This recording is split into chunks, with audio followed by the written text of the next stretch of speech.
या समोर मित्र इकडे लक्षात द्या, हे आहे गोळ्याचं सर्कल. या सर्कलच्या आतमधून तुम्हाला काय करायचं, गोळा फेकायचा. या सर्कलच्या साईडनं लावलेली आहे लोखंडी कडी की जी तुम्हाला दिसत आहे. या कडीला जर असा खालून पाय लागला तर काय प्रॉब्लेम नाही. आलं लक्षात? गोळा फेकत आले इथपर्यंत काहीही प्रॉब्लेम नाही. ही आहे लाकडी पाटी.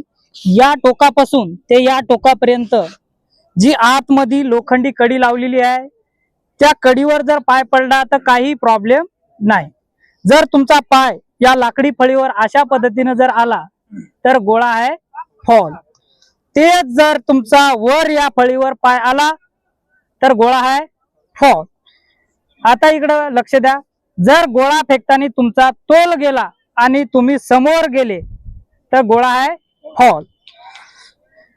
गोळा फेकताना तुमचा तोल जाऊन तुमचा हात किंवा पाय जर जमिनीला खाली टेकला तर गोळा आहे फॉल. आता लक्ष द्या, गोळा फेकताना तुमचा जर हात आणि पाय हवेत जाऊन वापस सर्कल मध्ये आला तर काही प्रॉब्लेम नाही. आता लक्ष द्या, या आडव्या रेषेला या दोन उभ्या रेषांना जोडलेला आहे. या रेषेवर किंवा या रेषेच्या बाहेर जर तुम्ही गोळा फेकला तर गोळा आहे फॉल. या सर्कलला दोन रेषा दिसत आहेत तुम्हाला. गोळा फेकल्याच्या नंतर या रेषेच्या आतमधून जर अशा पद्धतीने जर तुम्ही आले तर गोळा आहे फॉल. त्याच पद्धतीनं गोळा फेकून जर तुम्ही इकडल्या साईडला रेषेच्या आत जर आले या पद्धतीनं तर गोळा आहे फॉल. तर लक्ष द्या, गोळा फेकताना या लाकडी पाटीवर कसल्याही प्रकारची तुमची हरकत जर झाली तर गोळा आहे फॉल.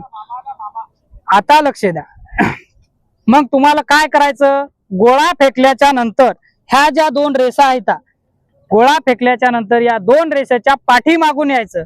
पाठीमागून आल्याच्या नंतर तुम्हाला कसलाही प्रॉब्लेम नाही. काय प्रॉब्लेम नाही. प्रत्येकाला 3 चान्स मिळतील. सलग 3 चान्स गोळा फेकायचा. जे हायेस्ट जाईन 3 पैकी त्याचे मार्क तुम्हाला मिळतील. बरोबर आहे? आता लक्ष द्या, मी जी तुम्हाला माहिती सांगितली यात जर काय तुम्हाला शंका निर्माण झाली असेल किंवा या व्यतिरिक्त तुमच्या मनात काही संशय किंवा शंका जर असेल तर तुम्ही मला विचारू शकता. काय अडचण आहे? बिलकुल टेन्शन घ्यायचं नाही. रिलॅक्स गोळा फेकायचा. काय अडचण आहे? काही डाऊट आहे? जोश आहे? मित्र लक्ष द्या, गोळा तुम्ही घेतला, आतमध्ये सर्कल मध्ये आल्याच्या नंतर गोळा सर्कल मध्ये ठेवायचा नाही. एकदा घेतला गोळा फेकायचा, बाहेर जायचं, पुन्हा यायचं, गोळा फेकायचा, बाहेर निघून जायचं. त्याच पद्धतीनं जर 1 नंबर इथं गोळा फेकत असेल तर समोर 2 नंबर जाईल, त्याला 3 गोळे आणून देईन ते. त्याच पद्धतीनं 2 नंबर इथं थांबन, 3 नंबर समोर जाईल आणि ते आणून देईन. तशाच प्रकारचे. आलं लक्षात? मित्र तिकडे बोर्ड लावलेला आहे मार्किंगचा. तुम्हाला काय करायचं, 3 गोळे फेकायचे, मार्क पाहायचे तिथं आणि नंतरच साइन करायची. आलं लक्षात? काही डाऊट आहे? जोश आहे? उत्साहामध्ये गोळा फेकायचा. तुम्हाला प्रत्येकाला बेस्ट ऑफ लक.